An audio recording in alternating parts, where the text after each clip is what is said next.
할렐루야. 6월 21일 아침 새벽 제단을 쌓으시며 하나님을 경외하며 경배하시는 여러분들을 환영합니다.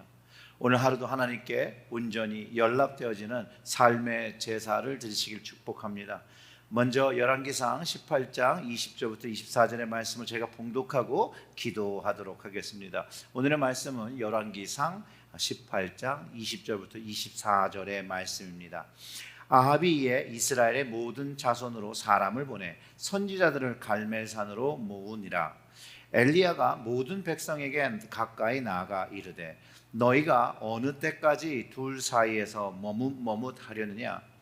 여호와가 만일 하나님이면 그를 따르고 바알이 만일 하나님이면 그를 따를지니라 하니 백성이 말 한마디도 대답하지 아니하는지라. 엘리야가 백성에게 이르되 여호와의 선자는 나만 홀로 남았으나 바알의 선자는 450명이로다.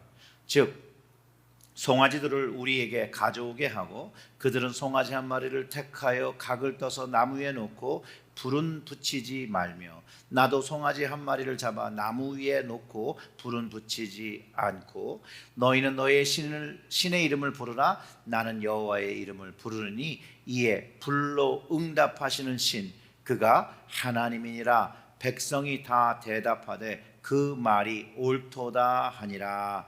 아멘. 기도하겠습니다. 하나님 아버지 감사합니다.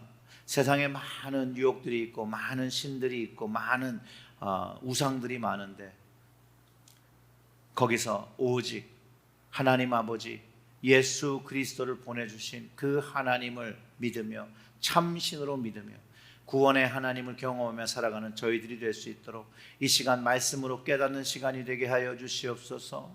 우리의 마음이 세상과 하나님 사이에서 머뭇머뭇하지 않고 그 마음을 확정하고 확정해서 드릴 수 있도록 이 시간 말씀으로 깨닫는 시간 되게 하여 주시옵고 그 말씀의 능력을 얻는 시간이 되게 하여 주시옵소서. 이 모든 말씀 우리 구주 예수님의 이름으로 기도드렸습니다. 아멘. 오늘 말씀은요, 갈멜산의 대결이라는 아주 유명한 이야기죠. 갈멜산은 평야와 바다가 보이는 곳에 위치한 이렇게 높은 곳에 있는 그런 지역이에요. 그래서 고대로부터 우상 숭배의 처소로 가장 아주 유명하고 이용됐던 그런 장소입니다. 특별히 바다로부터 몰려오는 비와 만나는 내륙의 첫 지점이기 때문에 산 정상에는 기후의 신을 섬기는 산당이 있었고 그 갈멜산에서 있었던 엘리야와 바알 선지자들과의 대결은 참신과 거짓신을 이스라엘 백성들이 확인하고 결단하는 그런 계기가 됩니다. 오늘 본문의 20절 아합이 이에 이스라엘의 모든 자손으로 사람을 보내 선지자들을 갈멜산으로 모으니라. 근데 이게 마치 오늘 본문만 보면 아합의 생각처럼 보이지만 아합의 생각이 아닙니다. 엘리야 선자가 아합에게 찾아와서 온 이스라엘의 바알과 아세라 선자를 소집하고 대결하자고 했던 것을 아합이 받아들이고 왕의 권위를 가지고 이 대결을 주선하고 있다는 것을 알 수 있습니다. 사실상 엘리야가 그 어떠한 해결책이나 비법이나 묘책이 있어서 한 것이 아니라 자신을 도울 사람은 한 명도 없다라고 생각했고 그가 의지하고 신뢰하는 바로 하나님, 전능하신 하나님에 대한 강한 신뢰만을 가지고 믿음으로 이 영적 싸움을 싸우려 했다는 것이에요. 바로 이것은 믿음의 힘입니다. 구원받은 믿음의 사람들이 가져야 할 자세입니다. 여러분, 이런 믿음을 가지고 하나님을 믿고 세상을 향하여 영적 도전을 저는 줄 수 있다라고 믿습니다. 이러한 믿음을 가진 성도들은 그리고 하나님께서 절대로 혼자 두지 아니하십니다. 믿음의 한 사람이 어떻게 보면 100만 대군을 가진 장군보다 더 강하고 위대한 능력이 있다는 것을 잊지 마시고 그 전능하신 하나님과 우리는 동행하기 위해서 끊임없이 하나님을 신뢰해야 합니다. 애굽에서 한 사람의 믿음으로 이스라엘 백성에게 자유를 얻게 하는 것이 하나님께서 하신 일이에요. 하나님께서 동행하셨어요. 그러나 단 한 가지 분명하게 구분해야 되는 것이 있습니다. 그게 뭐냐면 인간적인 신념과 하나님에 대한 신념은 분명히 다르다는 거예요. 아합 왕은 인간적 신념을 가지고 모든 선지자들을 갈멜산에 이스라엘 백성 보는 앞에서 집결시키고 그 대결을 펼치고 이제 엘리야를 이제 처단하려고 했다는 거예요. 절대로 질 거라고 생각하지 않았어요. 그의 인간적인 신념은요, 그 대결에서 완전히 산산조각으로 무너지는 것이죠. 그는 분명히 제거할 수 있다는 신념이 있었지만 결과는 반대예요. 그리고 그 하나님을 향한 신념을 가지고 엘리야가 이렇게 갈멜산에서 제안을 하고 이스라엘 백성들이 다 동의를 하잖아요. 21절의 말씀 그렇게 얘기하고 있습니다. 엘리야가 모든 백성에게 가까이 나아가 이르되 너희가 어느 때까지 둘 사이에서 머뭇머뭇하려느냐. 여호와가 만일 하나님이면 그를 따르고 바알이 만일 하나님이면 그를 따를지라 하니 백성이 말 한마디도 대답하지 아니하니라. 뭐 침묵의 동의이겠죠.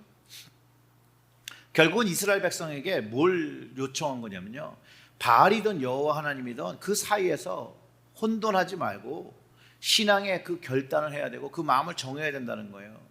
참신을 따르라는 거예요. 이때 아무도 대답하지 않았다고 하잖아요. 뭐 회피하거나 그를 무시한 게 아니에요.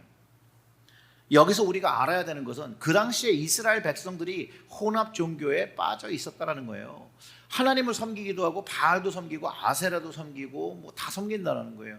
이 모습이 결국 하나님 말씀에 위배되고 있다는 것을 알지 못하고 하나님의 진노와 심판을 얻게 되는 모습인데, 이들은 그거와 상관없이 자기의 필요에 따라서 각 신들을 섬기고 있었다는 거예요. 결국 이들의 마음은 한 마음이 아니라 두 마음을 가지고 있는 거예요. 마치 바람을 피는 사람이 두 여자의 사이에서 그 마음을 정하지 못하는 모습과도 같습니다. 그래서 우상 숭배하는 이스라엘에게 하나님은 음행하였다라고 표현하실 때가 많이 성경에 있다라는 거예요.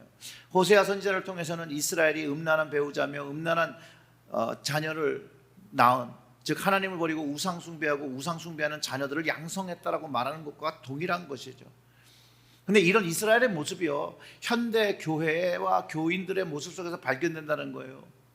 교회를 다니기에는 여전히 두 마음이 있어서 절에도 다니기도 하고 무당을 찾기도 하고 뭐 별자리를 보기도 하고 뭐 토종비교를 보기도 하고, 어떻게 마음이 하나인데 그 마음에 두 마음을 품는 것은 잘못된 것이라는 거예요. 여러분, 우리의 얼굴 하나고요, 혀도 하나고요, 심장도 하나예요. 두 얼굴을 가져서도 안 되고요, 두 말하는 두 혀를 가져도 안 되고요, 두 마음을 품어서도 안 되는 것이에요.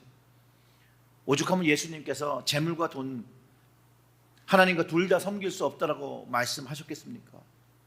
어떻습니까? 우리는 재물을 하나님과 겸하여 섬기고 있습니까? 예수님은 아예 할 수 없고 하나님만 사랑하라고 가르쳐 주셨습니다. 오늘 본문에서도 엘리야는 더 이상 바알과 아세라를 섬기지 말고 참신인 하나님 여호와만을 섬길 것을 제안하고 있고, 이 대결로 참신이 누구인지를 구별하고 그 참신을 따라 살 것을 도전하고 있다는 거예요. 그래서 참신을 구별하는 방법을 하나 제안을 한 게 바로 22절부터 24절의 말씀입니다. 엘리야가 백성에게 이르되 여호와의 선지는 나만 홀로 남았으나 바알의 선지는 450명이로다. 그런즉 송아지 둘을 우리에게 가져오게 하고 그들은 송아지 한 마리를 택하여 각을 떠서 나무 위에 놓고 불은 붙이지 말며 나도 송아지 한 마리를 잡아 나무 위에 놓고 불을 붙이지 아니하고 너희는 너희의 신을 부르고 나는 여호와의 이름을 부르니 이에 불로 응답하는 신 그가 하나님이라. 백성이 다 대답하되 그 말이 옳도다 하니라. 결국 대결의 구도는 여호와의 선지자는 1명, 바알 선지자는 450명입니다. 한 명이 기도하고 450명이 기도하는 이 대결 구도 모든 백성이 동의했어요. 그래서 불을 붙이는 곳이 있다면 그 신이 참신이라고 부르고 우리는 그들을 따를 거라고 동의하고 있다는 거예요. 그런데 여기서도 한 가지 우리가 깨달아야 하는 것은 이것입니다. 하나님의 말씀, 진리는 다수결이 결정했다고 되어지는 것이 아니라는 거예요. 450명 바알과 아세라의 그 선지자들이 아무리 기도해도 거짓은 응답하지 못한다는 거죠. 그러나 한 명의 선지자, 여호와 하나님의 선지자 엘리야가 기도할 때 하나님께서 응답하신다는 거예요. 오늘 본문 안에 포함되어 있지만 하나님께서 불을 내리신다는 거예요. 우리가 살아가면서 많은 사람들이 동의하고 인정한다고 하면 하나님의 뜻인 것처럼 생각할 수 있지만 그렇지 않다는 거예요. 많은 사람들이 참신이라고 말해주어도 아니라는 거예요. 하나님은 하나님 스스로 참신인 것을 나타내신다는 거예요. 수많은 사람들이 머리를 모아 지혜를 모아 해결책을 내놔도 사람이 구원받을 수 있는 방법은 전혀 없다는 거예요. 오직 단 한 분인 하나님께서 그 아들 예수 그리스도를 통해서 십자가의 죽으심으로 이 세상의 모든 죄를 지고 죽으시고 용서하시고 부활하신 것을 통해서 오직 사람은 구원을 받는다라는 것이, 그것을 믿음으로 회개함으로. 수많은 사람들의 방해가 있었고 사단의 방해가 있었지만 예수님의 부활은 그 아무도 막을 수가 없었습니다. 바로 참 하나님이 누구이신지를 이 세상 모두에게 가르쳐 주셨죠. 누구를 따라야 할지를 분명하게 가르쳐 주셨습니다. 엘리야의 제단에 하늘에서 내려온 불로 불탈 때 사람들은 여호와 하나님이 참 하나님인 것을 알 수 있고 그 마음을 정했습니다. 예수님께서 죽음에서 부활하시고 나타나셨을 때 마치 엘리야의 제단에 불이 붙는 것처럼 하나님의 능력과 역사를 인정할 수밖에 없던 일이 우리의 역사상에 일어났습니다. 이 십자가의 죽음과 부활은 모든 사람들에게 그들의 마음을 하나님께로 정하고 하나님에 따를 것을 요구하는 것과 동일한 것입니다. 그리고 참 하나님 예수님을 쫓지 않는 것, 세상 그 반대로 세상의 우상들을 쫓는 것, 패망의 길을 걷는 것이며 죽음의 길로 걸어가는 것입니다. 예수님께서 마태복음 7장 13절과 14절에 이런 말씀을 하셨습니다. 좁은 문으로 들어가라. 멸망으로 인도하는 그 문은 크고 그 길이 넓어 그리로 들어가는 자가 많고 생명으로 인도하는 문은 좁고 길이 협착하여 찾는 자가 적음이라. 멸망으로 인도하는 문은 크고 넓어서 들어가는 사람이 많다라고 합니다.